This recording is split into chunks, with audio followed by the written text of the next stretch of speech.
Hello, एक बार फिर education knowledge में आपका स्वागत है। आज मैं आपके लिए बहुत ही महत्वपूर्ण वीडियो लेकर आया हूं।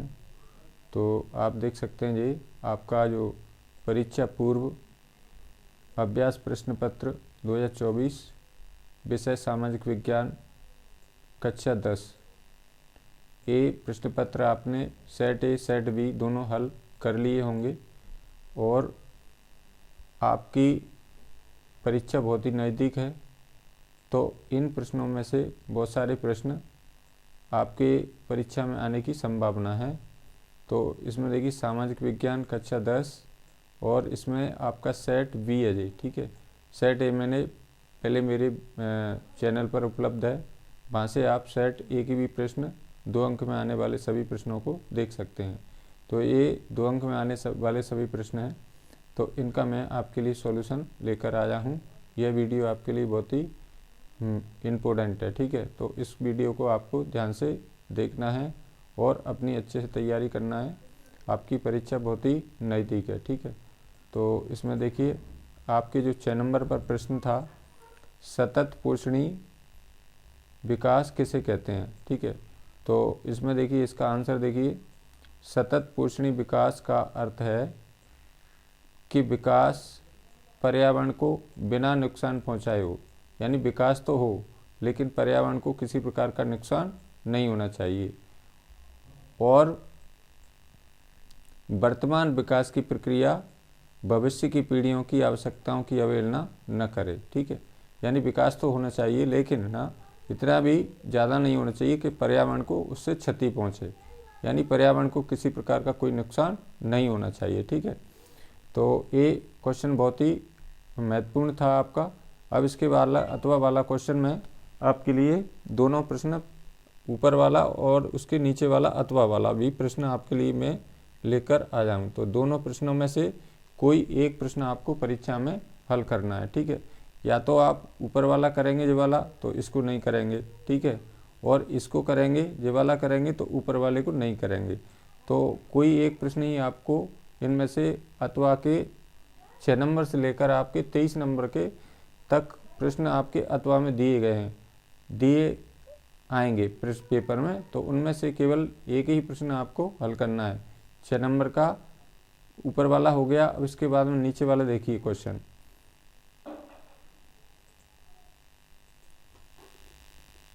नीचे वाला क्वेश्चन था आपका, देखिए ये भी अच्छा क्वेश्चन है। काली मिट्टी की 2 विशेषताएं लिखिए, ठीक है। यानी कि ये 3 नंबर में भी आ सकता है क्वेश्चन और 2 नंबर में भी आ सकता है, ठीक है। तो यदि इसकी 3 नंबर में आया तो 3 विशेषता लिखना है और 2 नंबर में आया तो 2 विशेषता लिखना है, ठीक है। लेकिन अभी इसको 2 नंबर में पूछा गया था, ठीक है। उत्तर देखिए यहाँ से, काली मिट्टी की 2 विशेषताएँ निम्न है। तो इसमें नंबर पहली विशेषता है काली मिट्टी। काली मिट्टी आपने सब ने देखी होगी, उसका कलर काला होता है, ठीक है। तो काली मिट्टी कपास की फसल के लिए सर्वोत्तम होती है।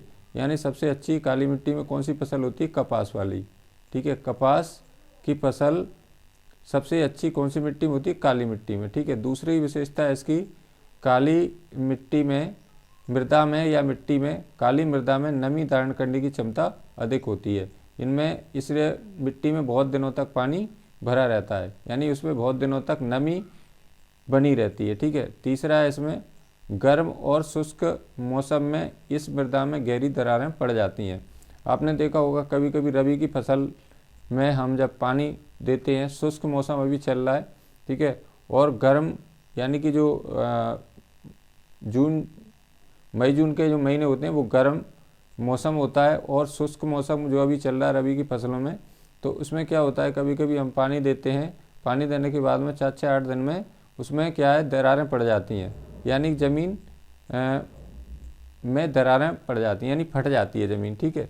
तो इसमें ये क्वेश्चन बहुत ही दोनों महत्वपूर्ण है, इसका ऊपर वाला और फिर इसके बाद में इसका अथवा वाला। अब आपको प्रश्न क्रमांक सही से डालना है, यानी परीक्षा में जो प्रश्न आप करेंगे उसी का क्रमांक आप डालेंगे, ठीक है। यदि मान के चलो आपको प्रश्न क्रमांक 6 कर रहे हैं तो प्रश्न क्रमांक 6 डाल लेना है, और यदि इसका अथवा वाला क्वेश्चन करेंगे तो आपको क्या करना है, प्रश्न क्रमांक 6 के बाद में अथवा इसमें और लगा देना है आगे, ठीक है। तो एकदम क्लियर हो जाएगा के बच्चे ने अथवा वाला प्रश्न किया है, ऊपर वाला प्रश्न किया है। करना आपको केवल एक ही है इसमें से, ठीक है। अब इसके बाद में नेक्स्ट क्वेश्चन लेते हैं। अब इसमें 7 नंबर में 2 प्रश्न हैं, 8 नंबर में भी 2 हैं, यानी 23 नंबर तक 2-2 प्रश्न आपके पूछे गए हैं, परीक्षा में पूछे जाएंगे। तो इनमें से केवल एक ही प्रश्न आपको हल करना है। अगला क्वेश्चन है आपका, अवर्गीकृत वन किसे कहते हैं। तो वन 3 प्रकार के होते हैं। पहला होता है आरक्षित वन, रक्षित वन और अवर्गीकृत वन, ठीक है। वनों को 3 भागों में बांटा गया है। तो इसमें पूछा गया है वन किसे कहते हैं। तो इसमें अवर्गीकृत वन के बारे में पूछा गया। तो अवर्गीकृत वन क्या होते हैं, यहाँ से देखिए, अन्य सभी प्रकार के वन और बंजर भूमि जो सरकार, व्यक्तियों और समुदायों के स्वामित्व में होते हैं, यानी जो सरकार के स्वामित्व में होते हैं और व्यक्तियों के स्वामित्व में होते हैं और समुदाय को स्वामित्व में होते हैं, वो सभी स्वामित्व माने क्या होते हैं, मालिक, यानी जो कछु भूमि क्या है सरकार के उसमें होती है स्वामित्व में, स्वामी होता है सरकार, और कुछ व्यक्ति इसके स्वामी होते हैं, कुछ समुदाय इसकी स्वामी होती है। तो ये सभी वन कैसे कहलाते हैं, अवर्गीकृत वन कहलाते हैं, अवर्गीकृत वन कहे जाते हैं, ठीक है। तो इसमें 3 प्रकार के वन होते हैं, आरक्षित वन, रक्षित वन और अवर्गीकृत वन। यानी कि इसमें अगला क्वेश्चन था आपका अथवा वाला, आप देखेंगे, ठीक है। इसमें क्या पूछा गया था, वन्य जीव संरक्षण के कोई 2 उपाय लिखिए, यानी वन्य जीवों को बचाने के लिए हमें कौन कौन से उपाय करनी चाहिए, ठीक है। तो पहले देखिए उत्तर देखिए इसका, वन्य जीव संरक्षण के 2 उपाय निम्न हैं। कौन कौन से उपाय करेंगे वन्य जीवों को बचाने के लिए, यानी संरक्षण के लिए। संरक्षण माने क्या होता है, बचाना। पहला उपाय करेंगे, या वन्य जीवों के प्राकृतिक आवासों को बिना नुकसान पहुंचाए प्रबंधन का कार्य करना, ठीक है। यानी आवास क्या होते हैं, उनके जो आवास होते हैं घर, यानी उनके जंगली आवास होते हैं, ठीक है। तो जंगल को हमें नहीं काटना चाहिए, ठीक है। वन्य जीवों के प्राकृतिक आवासों को बिना नुकसान पहुंचाए प्रबंधन करना चाहिए। दूसरा क्या करेंगे, वन्य जीवों के शिकार पर पूर्णतः प्रतिबंध लगाना चाहिए, यानी जंगल में जो वन्य जीव रहते हैं उनके शिकार पर पूर्णतः क्या पाबंदी लगा देना चाहिए, प्रतिबंध लगा देना चाहिए। और तीसरा है इसमें वन्य क्षेत्रों में जैव मंडल रिजर्व की स्थापना करना चाहिए, यानी उनके जो राष्ट्रीय उद्यान और नेशनल पार्क आप बनाते हैं सरकार के द्वारा बनाए जाते हैं, तो उनको क्या स्थापना करना चाहिए। अब इसके बाद में नेक्स्ट क्वेश्चन था आपका 8 नंबर का। देखिए ये भी अच्छा क्वेश्चन है, सभी क्वेश्चन इसमें अच्छे हैं, ठीक है। अब इसमें पूछा गया था आपका कर्तन दहन प्रणाली, या इसको बोलते हैं स्थानांतरित कृषि। कृषि माने क्या होता है, खेती से आप क्या समझते हैं। कर्तन दहन का मतलब होता है, कर्तन माने होता है काटना, और दहन माने क्या होता है, जलाना, यानी काटो और जलाओ। इसको काटो जलाओ, कर्तन का मतलब काटना और दहन का मतलब जलाना, और इसको क्या बोलते हैं, स्थानांतरित कृषि भी कहते हैं, ठीक है। से आप क्या समझते हैं। तो देखिए इसमें उत्तर देखेंगे यहाँ से, यह कर्तन दहन प्रणाली कृषि है, यानी कि कर्तन माने क्या होता है, काटना, और दहन माने जलाना। कौन सी प्रणाली ये कृषि है जी, कर्तन दहन, यानी काटो जलाओ प्रणाली है, ठीक है। कर्तन दहन प्रणाली है। किसान, देखिए किसान क्या करता है, उस किसान जमीन के टुकड़े को साफ करके, यानी कि जंगल को काट के, यानी एक किसान क्या करता है, जंगल में जो ज़मीन होती है, टुकड़ा होता है, उसको साफ करके उस पर अपने परिवार के भरण पोषण के लिए अनाज व अन्य खाद्य फसलें उगाते हैं, ठीक है। यानी कि पहले क्या करता है किसान, ज़मीन के जो ज़मीन है होती है उसमें जो जंगल होता है उसको साफ करता है पहले, फिर उसके बाद में उसको जला देता है, और फिर उसमें अपने परिवार के भरण पोषण के लिए खाद्य फसलें क्या होती हैं, जिनका हम खाने के रूप में उपयोग करते हैं, ऐसे गेहूँ है, चावल है, ज्वार है, बाजरा है, ये सभी खाद्य फसलें हैं, ठीक है, उगाते हैं। अब इसके बाद में फिर क्या होता है, जब मृदा की उर्वरता कम हो जाती है, यानी कि जो मृदा की उर्वरता कम हो जाती है, उसमें फसल कम पैदा होने लगती है, तो क्या करता है फिर किसान जाती है, तो किसान उस भूमि के टुकड़े को छोड़ देते हैं, यानी कि जब उसमें भूमि की मृदा की उर्वरता कम हो जाती है, यानी उसमें फसल कम होने लगती है, तो फिर क्या करता है किसान, उस भूमि के टुकड़े को छोड़ देते हैं और कृषि के लिए दूसरा टुकड़ा साफ कर लेते हैं। इस प्रकार की कृषि को स्थानांतरित कृषि या कर्तन दहन प्रणाली कृषि कहते हैं। जी वेरी वेरी इंपॉर्टेंट क्वेश्चन है, तो आपको इसको सही से याद रखना है। कुछ नहीं है इसमें, ये लिखना है कर्तन दहन या कर्तन दहन प्रणाली है। किसान जमीन के टुकड़े को साफ करके क्या करते हैं, किसान जमीन के छोटे टुकड़े को साफ करते हैं, फिर उसके बाद में उसमें उस टुकड़े में अपने परिवार के भरण पोषण के लिए खाद्य फसलें उगाते हैं। फिर जब मृदा में उर्वरता की कमी हो जाती है तो किसान उस भूमि के टुकड़े को छोड़ देते हैं और दूसरा भूमि का टुकड़ा साफ कर लेते हैं। तो इस प्रकार की कृषि को क्या कहते हैं, स्थानांतरित कृषि कहते हैं। अब इसके बाद हम नेक्स्ट क्वेश्चन लेते हैं, अगला अथवा वाला। आप देख सकते हैं इसमें अथवा वाला प्रश्न भी मैंने आपके लिए शामिल किया है। तो इन सभी प्रश्नों को आपको परीक्षा से तैयारी करना अच्छे से, ठीक है। आगे देखिए इसमें क्या है, अगला क्वेश्चन था आपका, भारत सरकार द्वारा किसानों के लाभ हेतु कौन कौन से प्रयास किए जा रहे हैं। यानी कि भारत सरकार के द्वारा किसानों को लाभ पहुंचाने के लिए कौन कौन से प्रयास किए जा रहे हैं। तो भारत सरकार द्वारा किसानों के लाभ हेतु निम्न प्रयास किए जा रहे हैं। तो कोई दो प्रयास लिखना है अपन ने, ठीक है। पहला इसमें किसान क्रेडिट कार्ड, इसको बोलते हैं अपन KCC। इसमें क्या होता है, किसान क्रेडिट कार्ड, यानी इसको ये योजना कब प्रारंभ हुई थी, 1998 में, किसान क्रेडिट कार्ड, ठीक है। तो इसमें क्या करते हैं किसानों के लिए एक कार्ड होता है, इसको बोलते हैं किसान क्रेडिट कार्ड। जब किसान उसमें फसलें बोता है तो उससे KCC से पैसा निकाल देता है। उसके बाद में जब उसकी फसलें हो जाती हैं तो वो KCC बैंक को पैसा, KCC का जो पैसा निकाला था उसको बैंक में जमा कर देता है, ठीक है। तो उसको बोलते हैं किसान क्रेडिट कार्ड, ठीक है। अब दूसरा है इसमें व्यक्तिगत दुर्घटना बीमा योजना, इसको बोलते हैं PAIS, यानी पर्सनल माने क्या होता है व्यक्तिगत, और एक्सीडेंट माने क्या होता है दुर्घटना, और इंश्योरेंस माने क्या होता है बीमा, और स्कीम माने क्या होता है योजना, ठीक है। तो इसका शॉर्ट फॉर्म क्या है, PAIS, ठीक है। तो ये योजना प्रारंभ की है। अब तीसरा है आकाशवाणी और दूरदर्शन पर किसानों के लिए मौसम की जानकारी के लिए बुलेटिन और कृषि कार्य प्रसारित किए जाते हैं। यानी आकाशवाणी के द्वारा, दूरदर्शन के द्वारा किसानों को मौसम से संबंधित जानकारी दी जाती है और कृषि से संबंधित बहुत सारे कार्यक्रम उसमें प्रसारित किए जाते हैं। तो इसमें कोई दो स्कीम, दो योजना, दो प्रयास आपको लिखना है। तो पहला है किसान क्रेडिट कार्ड, आप KCC लिख देंगे तब भी चल जाएगा। और ये योजना कब प्रारंभ की थी, 1998 में। एक है व्यक्तिगत दुर्घटना बीमा योजना, इसको बोलते हैं पर्सनल माने क्या होता है व्यक्तिगत, और एक्सीडेंट माने क्या होता है दुर्घटना, और इंश्योरेंस माने क्या होता है बीमा, और स्कीम माने क्या होता है योजना। तो आपको तो हिंदी में ही लिखना है, ठीक है। अब इसके बाद में नेक्स्ट है आपका, इसका 9 नंबर का क्वेश्चन है।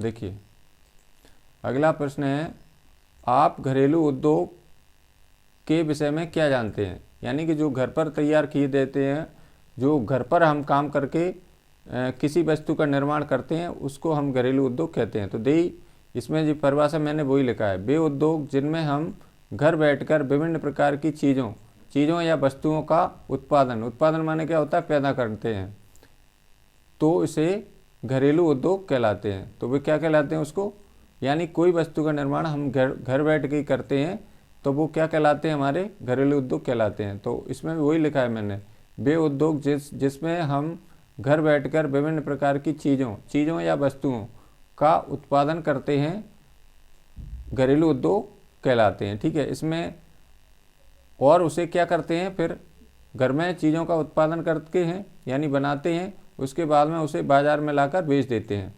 घरेलू उद्योगों की लागत बहुत कम होती है, इसमें बहुत ही कम पैसा खर्च होता है और इनकी लागत बहुत कम होती है। जैसे मिट्टी के बर्तन बनाना, मिट्टी के दीपक बनाना, बांस की डलियाँ बनाना, खजूर से झाड़ू बनाना आदि।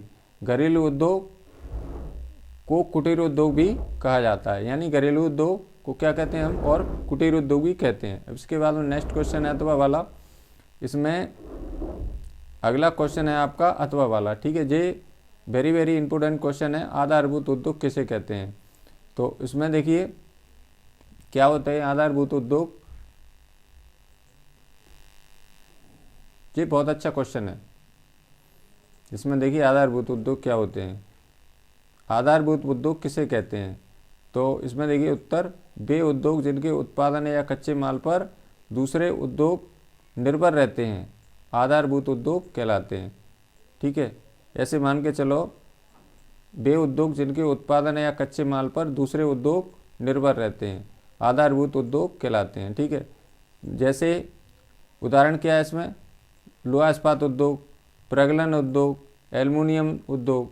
तो ये उद्योग ऐसे उद्योग होते हैं जिनके उत्पादन या कच्चे माल पर दूसरे उद्योग निर्भर रहते हैं, ठीक है। ये बहुत ही वेरी वेरी इंपॉर्टेंट क्वेश्चन है, इसको आपको सही से याद करना है और रिवीजन आपको सभी प्रश्नों का करना है। सेट ए में और सेट बी में जितने भी प्रश्न आपके दिए थे उसमें उनकी सभी को अच्छे से आपको तैयारी करना है। देखिए ये क्वेश्चन बहुत अच्छा है, आधारभूत उद्योग किसे कहते हैं। तो वे उद्योग जिनके उत्पादन या कच्चे माल पर दूसरे उद्योग निर्भर रहते हैं आधारभूत उद्योग कहलाते हैं, जैसे लोहा इस्पात उद्योग, प्रगलन उद्योग, एल्युमिनियम उद्योग, ठीक है।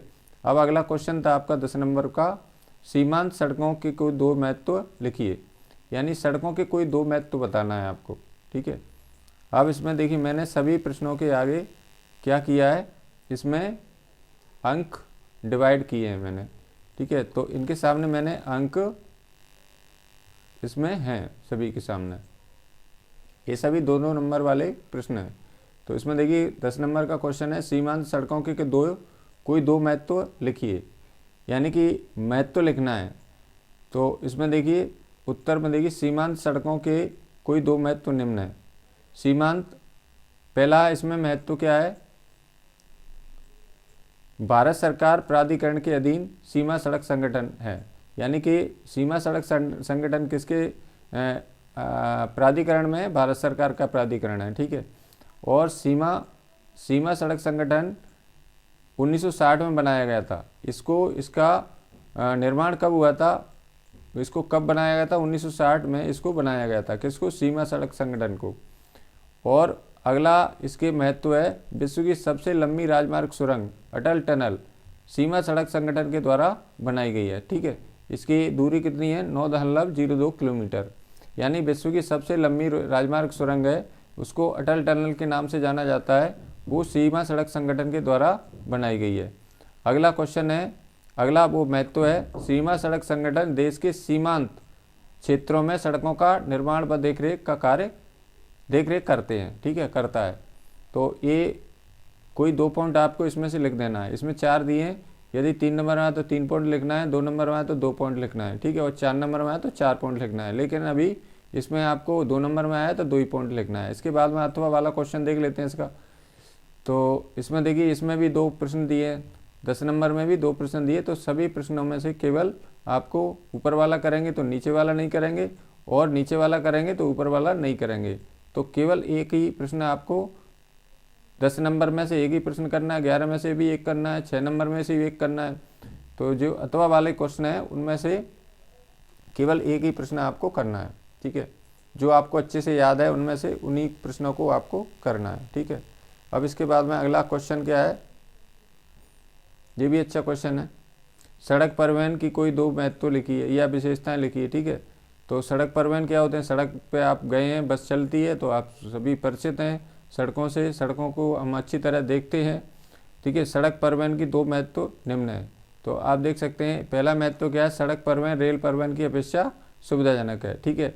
यानी कि सड़कें क्या होती हैं, रेल परिवहन की अपेक्षा कैसी हैं, सड़क परिवहन रेल परिवहन की अपेक्षा कैसा है, सुविधाजनक है, ठीक है। दूसरा क्या है, सड़कें ऊबड़ खाबड़ वाले स्थानों पर आसानी से बनाई जा सकती हैं, यानी सड़कों को क्या होता है, ऊंचे नीचे स्थानों पर भी इनको आसानी से बनाया जा सकता है। तीसरा है इसमें महत्व, सड़कों का निर्माण व लागत कम होती है, यानी इसको बनाने में, निर्माण करना माने क्या होता है, बनाना में क्या होती है, लागत बहुत ही कम होती है। अगला है इसमें, सड़क परिवहन लोगों को घर घर सेवाएं उपलब्ध कराता है, यानी सड़क परिवहन क्या होता है, लोगों को घर घर सेवाएं उपलब्ध कराता है, ठीक है। तो इसमें कोई 2 पॉइंट आपको लिख देना है। यदि 3 नंबर में है तो 3 पॉइंट लिखना है, और 2 नंबर में है तो 2 पॉइंट लिखना है, ठीक है। अब इसके बाद में अगला क्वेश्चन था आपका 11 नंबर का।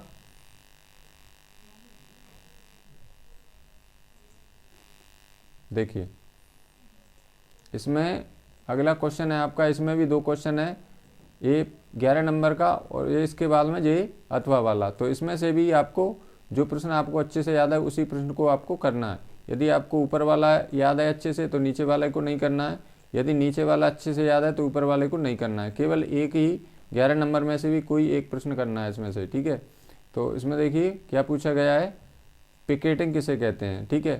तो इसमें देखिए पिकेटिंग क्या होता है, प्रदर्शन या विरोध का ऐसा स्वरूप जिसमें लोग किसी दुकान, फैक्ट्री या दफ्तर के भीतर जाने का रास्ता रोक लेते हैं।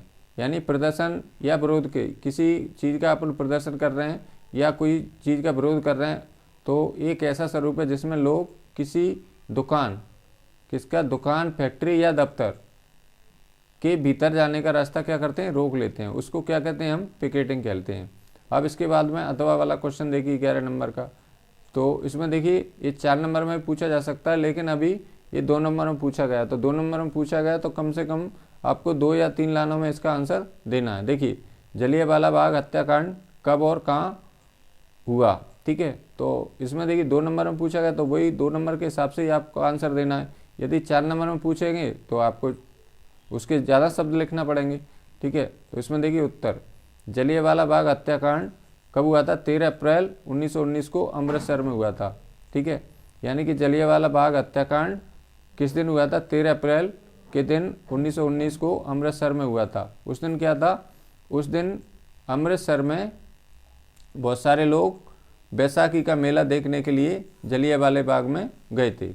यानी कि उस समय क्या था, बैसाख का महीना था, तो बैसाखी का मेला फसल कटने के उपलक्ष्य में बैसाखी का मेला, वहाँ पर मेले का आयोजन होता था हर साल जलियांवाला बाग में अमृतसर में। तो बहुत सारे लोग उसमें मेले में शिरकत करने के लिए, भाग लेने के लिए, देखने के लिए मेला में गए हुए थे। तो ये तारीख आपको याद रखना है, 13 अप्रैल 1919, और कहाँ हुआ था, ये अमृतसर में, ठीक है। जलियांवाला बाग हत्याकांड, ये भी बहुत इंपॉर्टेंट क्वेश्चन है दोनों, सभी प्रश्न अच्छे हैं, सभी प्रश्नों का रिवीजन आपको करना है। आगे देखिए अगला क्वेश्चन है आपका,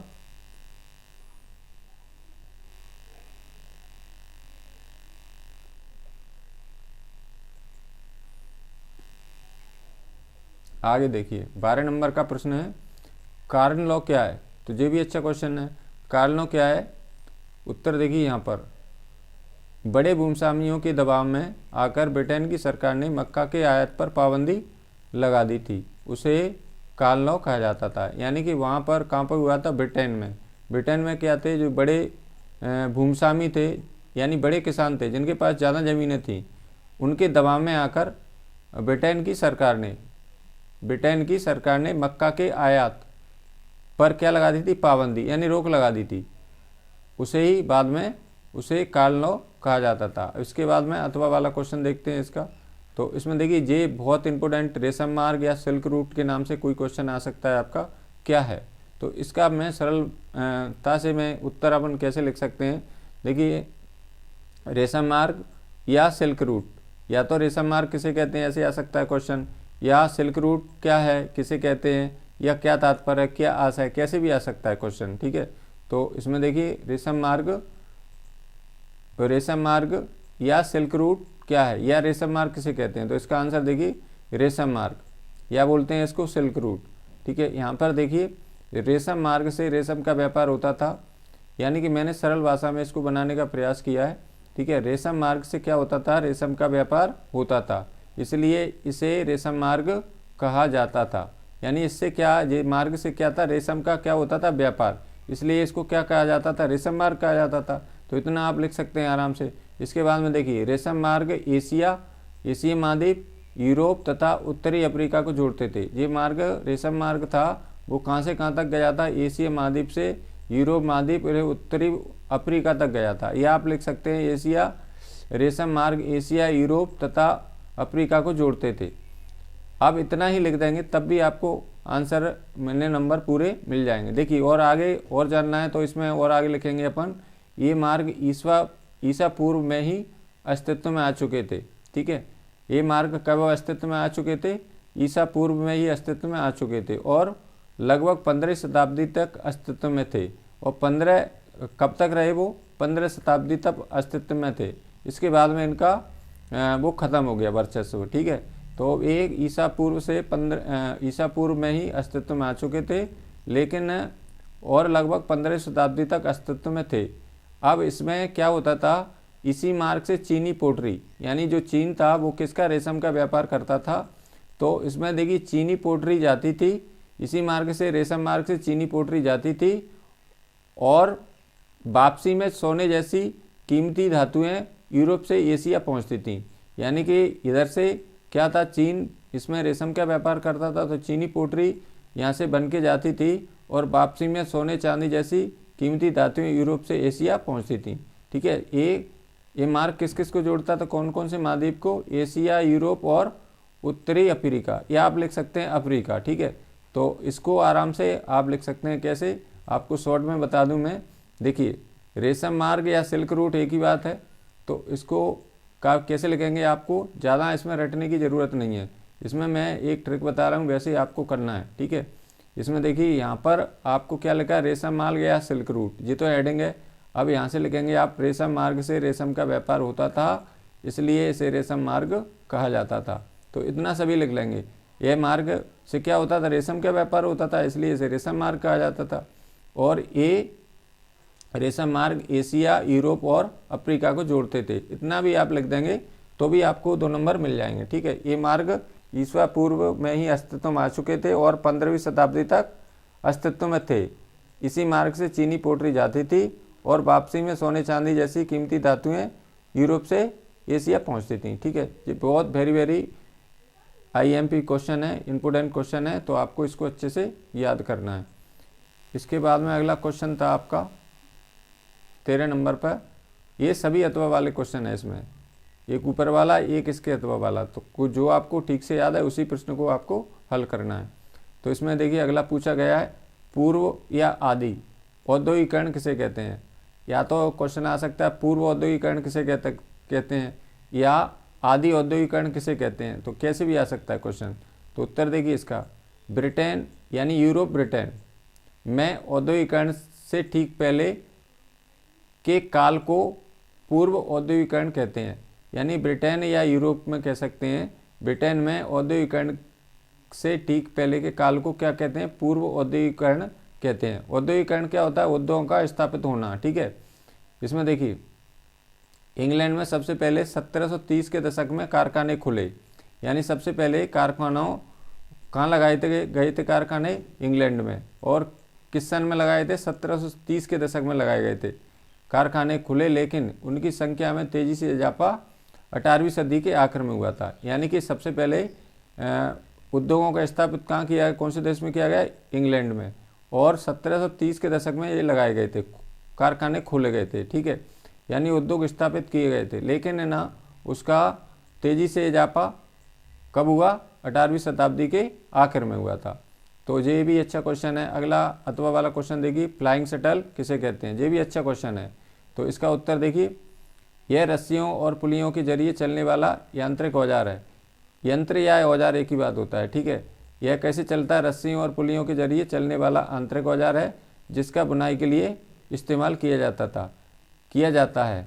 जिसका क्या करते थे? बुनाई के लिए क्या करते थे? इस्तेमाल किया जाता है या उपयोग किया जाता है। ठीक है, यह रस्सियों और पुलियों के जरिए चलने वाला यांत्रिक औजार है। ठीक है, अब इसके बाद में नेक्स्ट क्वेश्चन है, और ये प्रश्न सभी आपके लिए परीक्षा की दृष्टि से बहुत ही महत्वपूर्ण है, तो आपको सभी प्रश्नों को याद करना है। ठीक है, अब इसके बाद में 14 नंबर पर प्रश्न पूछा गया था आपको पेपर अपना एक बार मिला लेना है। सभी लोग को पेपर अपने पास ही रखना है, उनका रिवीजन करना है। और ठीक है, राजनीतिक दलों के प्रमुख अंग लिखिए। ठीक है, कौन कौन से अंग हैं राजनीतिक दलों के?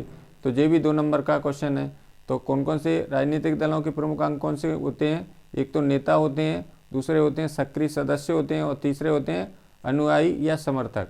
तो इसमें आपको राजनीतिक दल के प्रमुख अंग कौन कौन से? नेता, सक्रिय सदस्य और अनुयायी या समर्थक।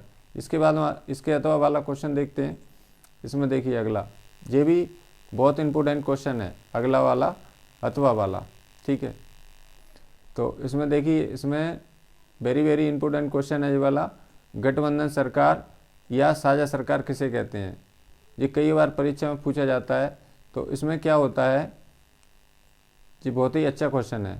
तो इसमें देखिए, गठबंधन सरकार कैसे लिखेंगे, इसकी परिभाषा, जब किसी एक पार्टी को बहुमत न मिलने पर, जब किसी एक पार्टी को बहुमत न मिलने पर दो या दो से अधिक राजनीतिक पार्टियां मिलकर सरकार बनाती हैं तो उसे गठबंधन सरकार या साझा सरकार कहा जाता है, ठीक है। गठबंधन सरकार और साझा सरकार एक ही बात होती है। साझा माने क्या होता है, मिलकर सरकार बनाना, ठीक है।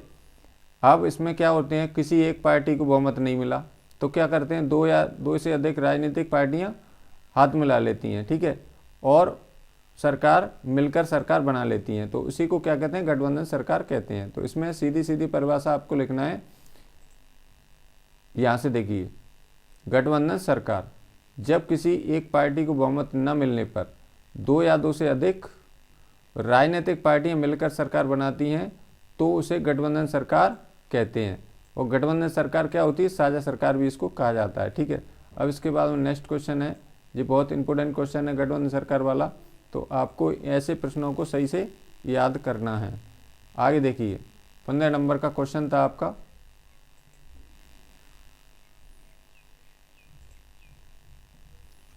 पंद्रह नंबर पर दिया था आपका क्वेश्चन, लोकतंत्र किस तरह उत्तरदायी, जिम्मेदार और वैध सरकार का गठन करता है, ठीक है। अब इसमें देखिए, ये भी 2 अंक में पूछा गया था।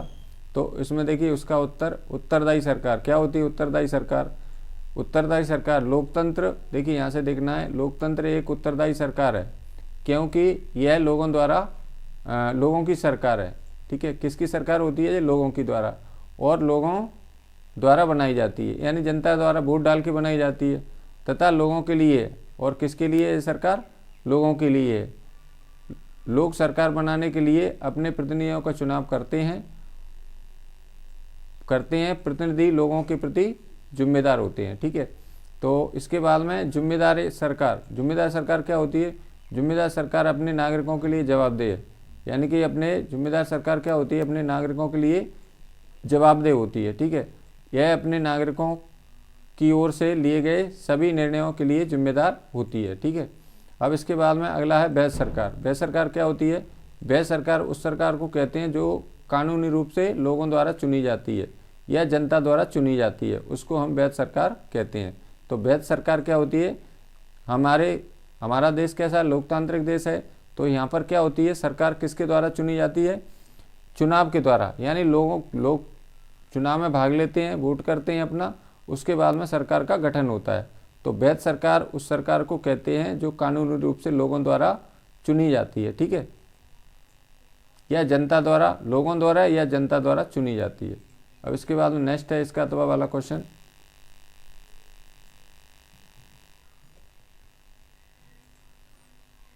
आगे देखिए, भारत एक लोकतांत्रिक देश है, स्पष्ट कीजिए।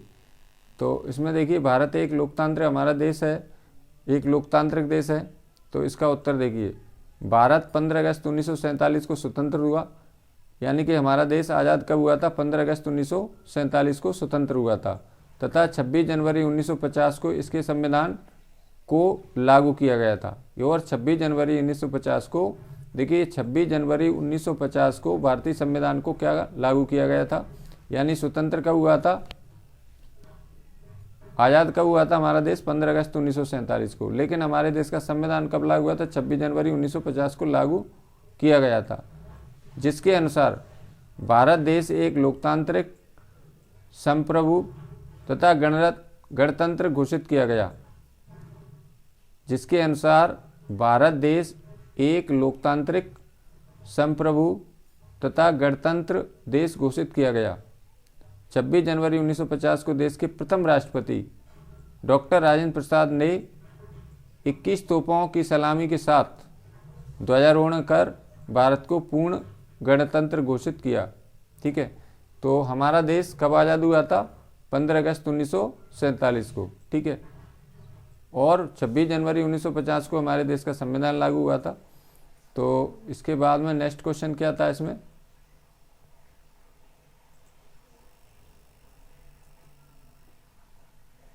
अगला प्रश्न देखिए, अंतिम उत्पाद किसे कहते हैं? तो उत्तर देखिए इसका, अंतिम उत्पाद या तैयार उत्पाद वह उत्पाद होता है जो बिक्री के लिए तैयार होता है, ठीक है, जो किसी व्यवसाय के प्रगतिरत कार्य से अलग होता है, जो अभी तक पूरा नहीं हुआ है या बिक्री के लिए तैयार नहीं है। उदाहरण के लिए क्या लिखेंगे?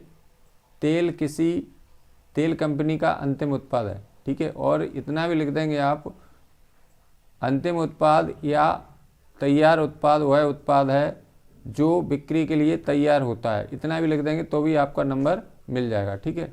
अब इसके बाद में इसमें नीचे वाला क्वेश्चन देखते हैं, अथवा वाला, संगठित क्षेत्रक किसे कहते हैं?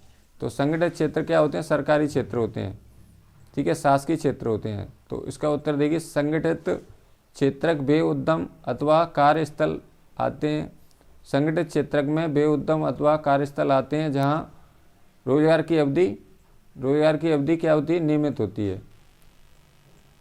संगठित क्षेत्रक सरकार द्वारा पंजीकृत होते हैं, यानी संगठित क्षेत्र क्या होते हैं? सरकार के द्वारा क्या होते हैं? पंजीकृत होते हैं, और उन्हें सरकारी नियमों का पालन करना होता है, ठीक है।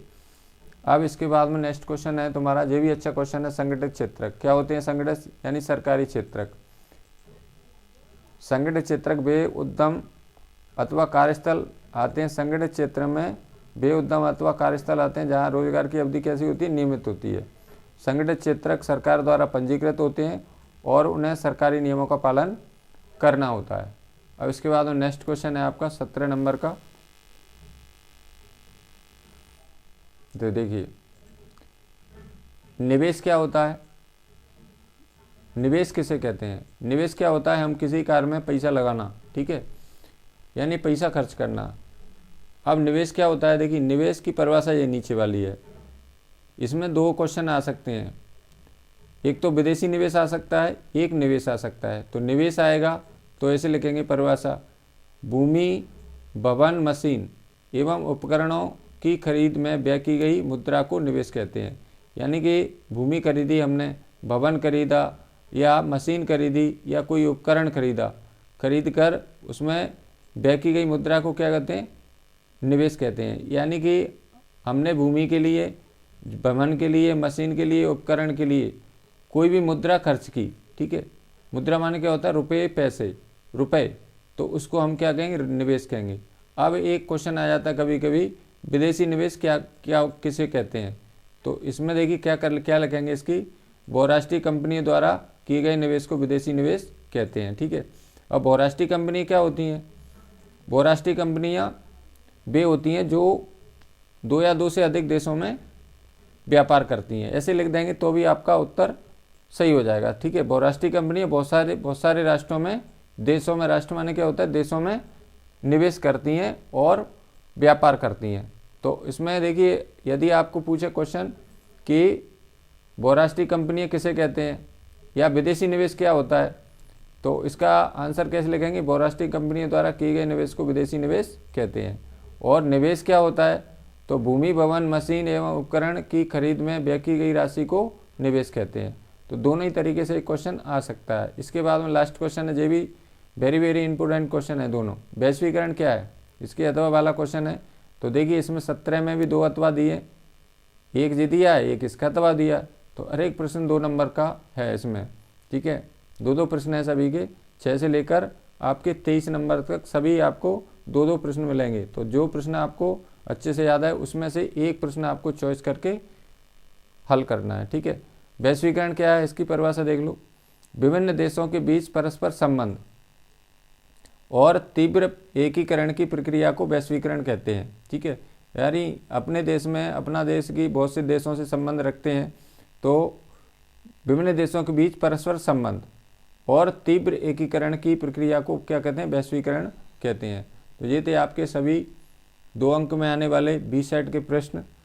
तो मैं आशा करता हूँ यह वीडियो आपके लिए बहुत ही उपयोगी साबित होगी और आपको अपने जितने भी आपके दिन बचे हैं परीक्षा के लिए, उसमें आपको अपने सभी प्रश्नों का रिवीजन, ए सेट, बी सेट और इसके अलावा भी बहुत सारे प्रश्न आपने तैयार किए होंगे, तो उसका रिवीजन आपको करना है अच्छे से, और मैं आशा करता हूँ कि आपकी परीक्षा अच्छी होगी।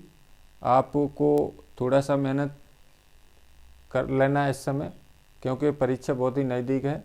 तो आपको सभी प्रश्नों को रिवीजन करके, याद करके और अपनी परीक्षा में अच्छे अंक प्राप्त करना है। मेरी शुभकामना आपके साथ हैं।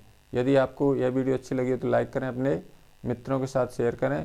यदि आप मेरे चैनल को पहली बार देख रहे हैं तो प्लीज़ चैनल को सब्सक्राइब जरूर करें, और इसका ये सेट भी मेरे चैनल पर उपलब्ध है, तो वहाँ से इन प्रश्नों का आप सॉल्यूशन देख सकते हैं। तब तक के लिए धन्यवाद। सभी को मेरा नमस्कार। थैंक्स।